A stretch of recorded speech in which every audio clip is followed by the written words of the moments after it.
Personne n'est sorti du procès de Barbie comme il y est entré, a déclaré le procureur Pierre Truche suite au procès du SS Klaus Barbie en 1987. En effet, ce procès a marqué l'histoire, mais a aussi profondément marqué ceux qui ont pu y assister.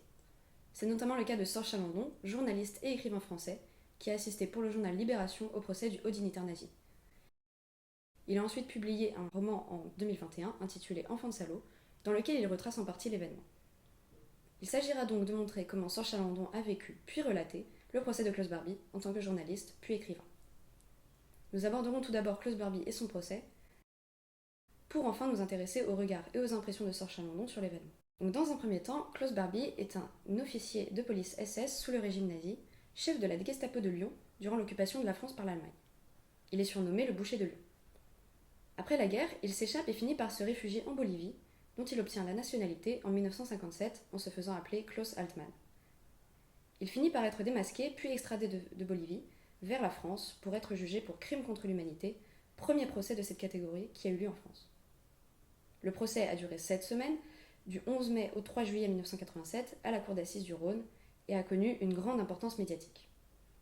Il y avait 113 associations et particuliers pour la partie civile, 900 journalistes, et le procès a été intégralement filmé.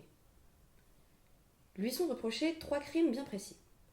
La rafle de la rue Sainte-Catherine à Lyon, la rafle de 44 enfants d'Isieux dans l'Ain, tous morts en 1944, et le départ du train 14 166, dernier convoi à partir de Lyon, avec 600 personnes à bord pour les camps de concentration. Son avocat Jacques Vergès, qui est un ancien résistant, a cependant rusé car l'accusé a pu quitter le procès au bout de 2 jours en prétendant être Klaus Altmann et non Klaus Barbie pour se défendre de toutes les accusations portées contre lui, même s'il est revenu quelques fois quand il devait être confronté à des témoins directs. Ce revirement de situation a provoqué la colère et le départ de centaines de journalistes. Mais le procès a finalement abouti à la réclusion criminelle à perpétuité de l'accusé, qui est mort en 1991. Nous allons maintenant nous intéresser aux regards et aux impressions de Sorge Chalandon sur le procès. Donc dans son livre Enfant de salaud, Sorge Chalandon relate le procès de Klaus Barbie auquel il a assisté et qui lui a d'ailleurs permis de recevoir le prix Albert Londres en 1988. Il mène le procès à la découverte du passé de son propre père qui a participé à la collaboration avec l'Allemagne nazie, bien que cette partie de l'histoire soit du domaine de l'autofiction, car il n'a véritablement fait ses découvertes qu'en 2020. Cependant, il ne transforme pas la réalité du procès de Klaus Barbie, et tente au contraire d'en dresser un récit très réaliste, en retranscrivant presque mot pour mot ce qu'il s'y est dit et en précisant à chaque fois les dates. Les premiers mots qu'il écrit en voyant Barbie sont, pour l'anecdote, il entre, vieillard fantomatique, en costume noir. Sorge Chalandon pense que c'est un procès exceptionnel pour plusieurs raisons. Tout d'abord, il pense que c'est un procès juste. La France en est sortie grandie, selon lui.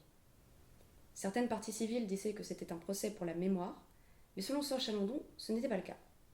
On ne jugeait pas Klaus Barbie parce qu'il était nazi, on jugeait un homme pour 3 crimes particuliers, comme n'importe quelle autre personne aurait pu l'être. Il était jugé pour ce qu'il avait fait de manière précise, et non pour le crime mondial auquel il avait participé. Ensuite, ce fut, selon Sorge Chalandon, un procès extrêmement émouvant, car les personnes qui venaient témoigner, celles qui avaient pu échapper à Barbie, venaient en fait parler pour la dernière fois de ce qu'elles avaient vécu.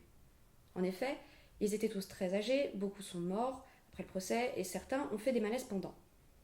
Sorge Chalandon savait alors que les dernières voix allaient être entendues lors de ce procès, ce qui a provoqué chez lui une immense émotion, ainsi que beaucoup de larmes, comme chez beaucoup d'autres personnes qui y ont assisté. Il dit même avoir vu des gendarmes pleurer, ce qu'il n'a jamais pu voir dans un procès auparavant.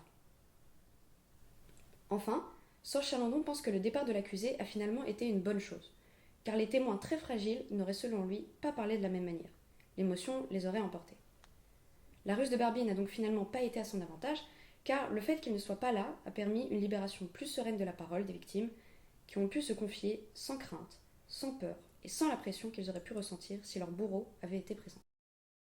Ainsi, le procès de Klaus Barbie a été un événement très important pour la mémoire de la Seconde Guerre mondiale, mais également pour Sorge Chalandon, puisqu'il a décidé 34 ans plus tard d'en faire le récit, en intégrant une histoire très personnelle de sa vie.